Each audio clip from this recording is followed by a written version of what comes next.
Hello friends, welcome back to Shiksha with Shalini. Friends, हम लोग जो आज पढ़ेंगे वो पढ़ेंगे अवतल दर्पण से बिंब का प्रतिबिंब का निर्माण कैसे होता है।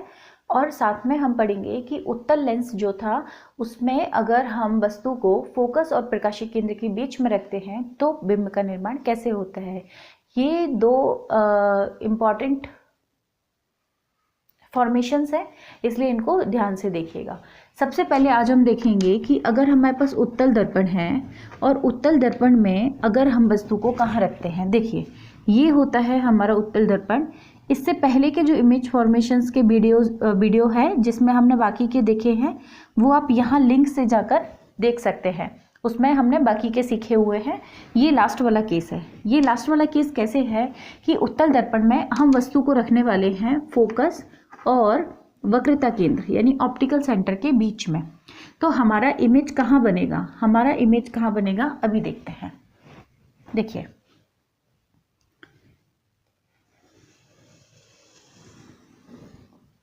ये है हमारा लेंस और ये है हमारा प्रकाशीय केंद्र। ठीक है, इसको आप यहां से हाफ डिवाइड कर लें। ये लीजिए, कर लिया। अब आपको क्या करना है,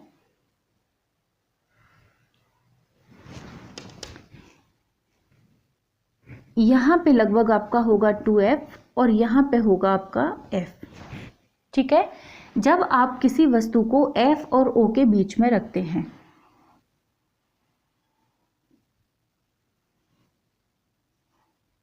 ये रख दिया, तो आपका प्रतिबिंब कहाँ बनेगा। हमने क्या किया, सबसे पहले यहाँ से एक लाइन है वो सीधी यहाँ जाती है। जब कोई भी लाइन सीधी जाती है तो वो हमेशा कहाँ से जाएगी, फोकस से। वो हमेशा हमेशा हमेशा जाएगी फोकस से। ये लीजिए, ये चली गई फोकस से, चली गई, क्योंकि ये लेंस है तो ये दूसरी तरफ जाएगी, दूसरी तरफ जाकर ये फोकस से निकल जाएगी। एक लाइट को हम क्या करेंगे, यहां से करेंगे प्रकाशीय केंद्र से। ये प्रकाशीय केंद्र से लाइट चली गई। ठीक है, मैं थोड़ा थोड़ा लाइंस को अपने हिसाब से बना रही हूँ। हमें लाइंस अपने हिसाब से बनानी है। ठीक है, अपने हिसाब से का मतलब है कि बनाएंगे तो हम यही लेकिन हमें पता है कि इमेज कहाँ बनने वाली है, उसी हिसाब से हम थोड़ा सा इसको मोल्ड करेंगे। हमने वस्तु को रखा यहाँ पर, एक लाइन जानी थी हमारी सीधी। सीधी लाइन जब इस लेंस से गुजरती है तो वो मुड़ जाती है किस ओर, फोकस की ओर। ठीक है, मोड़ दी। दूसरी लाइन अगर प्रकाशीय केंद्र से जाती है तो वो सीधी निकल जाती है, वो सीधी निकल गई। जब ये लाइन आगे की तरफ हम देखेंगे तो इनका जो गैप है वो लगातार बढ़ते जा रहा है। आप इस पेन से कंपेयर कर सकते हैं कि देखिए यहाँ पे इस प्रकार से। अब इसका जो गैप है वो लगातार बढ़ते जा रहा है, बढ़ते जा रहा है, यानी ये आगे जाके तो कभी भी नहीं मिल पाएंगी। तो ये क्या करेंगे, हम मान लेंगे कि ये पीछे की तरफ जा रही हैं, जबकि ये पीछे जाएंगी नहीं, लेकिन ऐसा आभास तो हो सकता है ना कि ये पीछे जा रही हैं। मानने में क्या जाता है, ये लीजिए, तो ये हमें ऐसा लगेगा कि पीछे जाके मिल रही हैं, जबकि ये पीछे जाती नहीं है, निकल तो आगे जाती हैं, लेकिन आगे चूंकि ये मिलेंगी नहीं तो हमें लगेगा ये पीछे मिल रही हैं और पीछे जाके हमने इनको मिला दिया और ये हमारा इमेज बन गया। यहाँ पर आपको ये नहीं लिखना है, बस आप यहाँ पे F1 लिख देना, ये पॉइंट मत बनाना। ये लीजिए, ठीक है। तो आपने क्या किया, इन लाइनों को पीछे की ओर बढ़ाया। पीछे की ओर बढ़ाने पर आपको ऐसा लगा कि ये पीछे जाकर मिल रही हैं और पीछे जाके हमने इस तरीके से बना ली। अब आप ये देखेंगे कि जो आंसर आया है हमारा वो सीधा है। जब भी ये नीचे की ओर आता है तो आंसर उल्टा होता है वहां पर, लेकिन ये सीधा है तो इसका एक तो हम लिख देंगे सीधा। क्या जो हमारा ऑब्जेक्ट था उससे ये छोटा है या बड़ा है, ये हमने रखी थी वस्तु इतनी बड़ी, आंसर मिला इतना बड़ा, यानी कि ये हमको मिल गया बड़ा। ये हमारी वस्तु से बड़ी इमेज है। ठीक है, ये बड़ी हो गई और ये सीधा हो गया, दो चीजें हो गई। दूसरा, मैंने आपको बताया था इस लेंस के इस तरफ जितनी भी चीजें होंगी वो वास्तविक होंगी, इस तरफ जितनी भी चीजें होंगी वो आभासी होंगी। तो यानी कि तीसरा आंसर हमारा आ गया आभासी। ये तीन चीजें तो आ गई, आप सीधा, बड़ा और आभासी। इमेज कहाँ बनी, इमेज बनी जिस ओर वस्तु रखी थी, तो इसका एक और आंसर आ गया हमारी। प्रतिबिंब कहाँ बनेगा, जिस ओर वस्तु रखी जाए। ठीक है, जिस ओर वस्तु रखी जाए प्रतिबिंब वही बनेगा। बिंब का मतलब होता है ऑब्जेक्ट हमने कहाँ रखा, ऑब्जेक्ट कहाँ रखा हमने, इस ओर रखा था, F और O के बीच में। प्रतिबिंब बनेगा जिस ओर वस्तु रखी जाएगी। स्वरूप कैसा होगा, स्वरूप होगा सीधा और बड़ा। और आकार कैसा होगा, आभासी, मतलब सॉरी, सीधा, आभासी और बड़ा, ये सब स्वरूप और आकार में ही आता है। ठीक है, तो ये आपका इमेज फॉर्मेशन हो जाता है लास्ट वाला। मैं इसको मिटाऊंगी नहीं क्योंकि अभी हम इसको कंपेयर करेंगे अवतल लेंस के साथ में। ठीक है,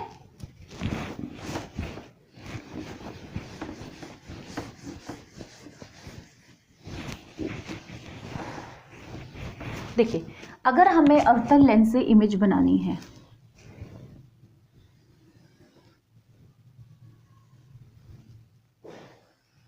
अगर हमें अवतल दर्पण से इमेज बनानी है तो हमारे पास दो ही केस होते हैं, सिर्फ दो। जैसे हमने उसमें 6 पढ़ लिए, 6 कैसे पढ़ लिए, 5 तो हमने लास्ट वीडियो में पढ़े थे जिनका लिंक मैंने आपको दे दिया है, और 1 पढ़ लिया यहाँ पर। बाकी ये ऑप्टिकल सेंटर हो गया, ये आपका प्रकाशिक मुख अक्ष हो गया। मुख अक्ष पे हमने ये पहला फोकस बनाया, ये वक्रता केंद्र बनाया, ये दूसरा फोकस बनाया और ये वक्रता केंद्र बना लिया। ठीक है, इसमें 2 ही केस होते हैं कि जब प्रकाश की किरणें अनंत से आए, ये अनंत से प्रकाश की किरणें आ रही हैं, एक नीचे से ले आओ, ये आ गई। आने के बाद क्या होगा, ये फोकस से जाएंगी, लेकिन इसका फोकस होता है इस तरफ, इसका फोकस होता है इस तरफ, यानी कि इस लेंस की आदत होती है ये प्रकाश की किरणों को फैला देता है। ये इस वाले फोकस से आते हुए प्रतीत होंगी हमें, यानी कि ये इस दिशा में जाएंगी, इस दिशा में ये फैला देता है प्रकाश की किरणों को। ठीक है, ये लो, इसने प्रकाश की किरणों को फैला दिया। जब ये प्रकाश की किरणें फैल गई तो ये कभी भी मिलेंगी नहीं, क्योंकि इनकी दूरी लगातार बढ़ते चली जा रही है, तो ये कभी भी मिलेंगी नहीं। तो हमें मिलाने के लिए क्या करना पड़ेगा, जैसे हमने उसमें देखा था कि जब प्रकाश की किरणें दूर चली जा रही थी, मिल नहीं रही थी, तो जब कोई भी चीज़ मिलती नहीं है तो उसे पीछे लाकर मिलाना पड़ता है। तो हमने इनको इधर बढ़ रही थी तो इनको पीछे ला के मिलाया और ये मिला मेरा फोकस पे। ठीक है, मैंने ये जान करके फोकस यहाँ, अगर आपकी किरणें मान लो सपोज करते हैं आपकी किरणें यहाँ नहीं मिल पा रही हैं, आपकी किरणें आकर यहाँ मिल रही थी और आपने जब क्वेश्चन लिखा था तो आपने फोकस यहाँ बना दिया था, तो आप इसको मिटा दें, पेंसिल से चित्र बनाएं एग्जाम में हमेशा और फोकस वहीं बनाएं जहाँ पर आपकी किरणें मिल रही हैं। थोड़ा सा हेरा फेरी आपको करनी पड़ेगी। ठीक है, तो आपने क्या किया, ये लाइन इस तरीके से गई और उनको पीछे मिलाया और वहीं पर बना दिया आपने अपना फोकस। तो क्या हुआ कि मैं इसमें यही लाइन खींचूंगी और यही लिखूंगी अवतल दर्पण का। जब मैंने अनंत पर रखा तो मेरा बनेगा फोकस पर, ये तो मेरा वहां भी हुआ था, लेकिन दिक्कत ये हुई कि यहाँ पर एक तो बनेगा सीधा, एक बनेगा छोटा और एक बनेगा आभासी। देखिए समझाती हूँ, सीधा का मतलब है यहाँ पर सीधा बनेगा, वो अभी दिख नहीं रहा है, वो अगली इमेज में दिख जाएगा, यहाँ सीधा बनेगा। छोटा इसलिए है क्योंकि वस्तु थी इतनी बड़ी, तभी तो इतनी दूर से किरणें आ रही थी और इमेज बनी है हमारी छोटी सी। ठीक है, तो छोटा हो गया। आभासी का मतलब है इस तरफ की दुनिया होती है आभासी दुनिया और इस तरफ की दुनिया होती है वास्तविक दुनिया।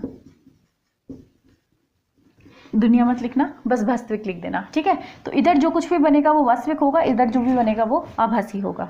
एक इमेज तो हो गई ये वाली। अब एक दूसरा लास्ट और देखते हैं, फिर आपका ये खत्म हो जाएगा।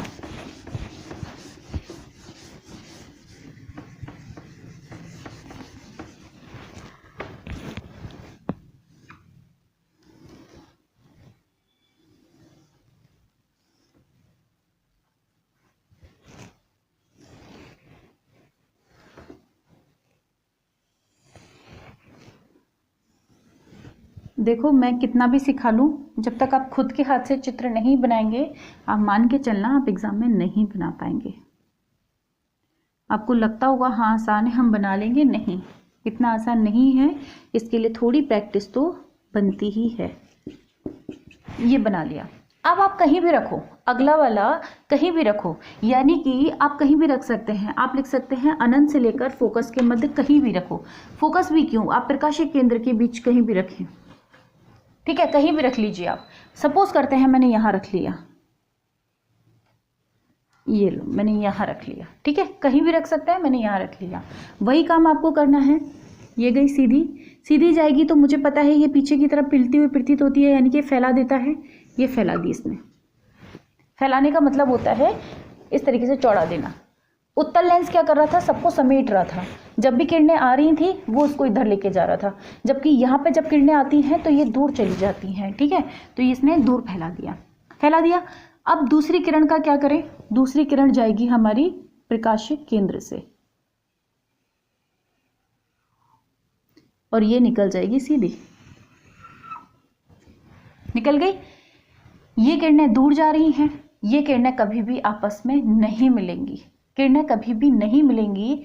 लेकिन अगर इसी किरण को पीछे की ओर ले जाया जाए, जो कि ये खुद इधर आ रही है और इधर ही वापस जा रही है, मतलब इधर ही आ रही है, अगर हम इस किरण को पीछे की ओर ले जाएं तो ये कहीं ना कहीं यहाँ मिल रही है। ये देखिए ये वाली किरण जो है जा रही है। अच्छा एक बार है ना बच्चे यूं कंफ्यूज हो जाते हैं कि वापस जब किरण आ रही है उसको मिलाना किसको है।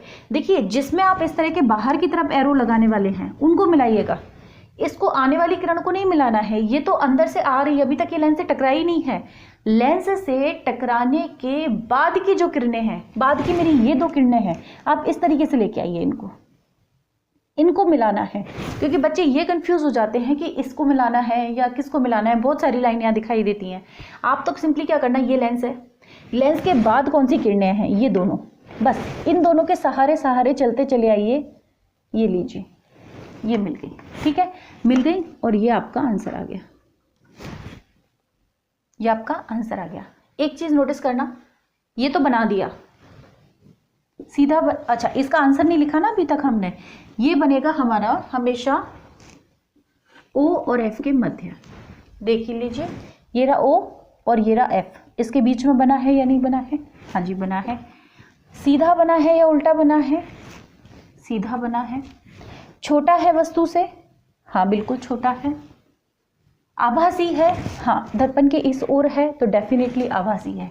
यानी इसमें सिर्फ आपको ये दो याद रखना, बाकी ये वाला सेम रहने वाला है, ठीक है, ये सेम रहने वाला है। तो आपका ये इमेज फॉर्मेशन हो गया। अब जो चीज़ मैं आपको बताने जा रही थी, मैंने ये क्यों नहीं मिटाया था वो देखिए। यहाँ पर ये दोनों चीज़ें सेम आती हैं, लेकिन ये बड़ा होता है और ये छोटा होता है, ठीक है। उत्तल दर्पण से जब बनता है तो वो बड़ा बनता है, इमेज बड़ी इमेज बनती है, और अवतल दर्पण से जो बनती है वो छोटी इमेज बनती है। बस ये डिफरेंस है। ये मैंने आपको क्यों बताया है, आपसे पूछा जाता है कि अगर आपको लेंस यूज़ करना है, जैसे अवतल लेंस यूज़ करना है, तो अवतल लेंस किस स्थिति में यूज़ करोगे, जब आप बड़ी चीज़ों को छोटा देखना चाहते हो। उदाहरण के लिए टेलीस्कोप। टेलीस्कोप का मतलब होता है जब आप अंतरिक्ष में देखते हैं रात के समय, तो वहाँ पर जब स्टार को देखते हैं, तारों को देखते हैं, तो तारे बहुत बड़े होते हैं, उन तारों को आपको छोटा करके देखना है। तो आप टेलीस्कोप में अगर यूज़ करना चाहेंगे तो आपको ये वाला यूज़ करना पड़ेगा, ठीक है। अगर आप माइक्रोस्कोप में लगाना चाहते हैं, माइक्रोस्कोप में होता है बैक्टीरिया वगैरह, उनको आपको बड़ा करके देखना होता है, वरना वो आपको दिखेंगे कैसे, तो फिर आपको ये वाला लेंस यूज़ करना पड़ेगा। तो यानी कि डिपेंड करता है कि आपको कौन सा लेंस यूज़ करना है। वो अगर आपको बड़ी चीज़ों को छोटा करके देखना है तो आप ये वाला यूज़ करेंगे, अगर आप छोटी चीज़ों को बड़ा करके देखना चाहते हैं तो आप ये वाला यूज़ करेंगे, ठीक है। तो इस प्रकार से हमने ये अंतर देख लिया कि इसमें बड़ी इमेज बनती है, इसमें छोटी, बाकी सब कुछ सेम है, ठीक है। तो ये है हमारे इमेज फॉर्मेशन। आपको वीडियो कैसा लगा कमेंट करके बताना। आपसे ये इमेज बन पा रहे हैं या नहीं बन पा रहे हैं ये भी आप मुझे लिखकर बताएंगे, ठीक है। और आपके एग्ज़ाम्स आ रहे हैं, करिए, तैयारी कीजिए, और एग्ज़ाम्स के बाद भूलना मत, मैसेज करते रहना। माना कि आप बड़ी क्लास में आ जाएंगे, हम वहीं की वहीं हैं, याद करते रहिएगा। Thank you so much.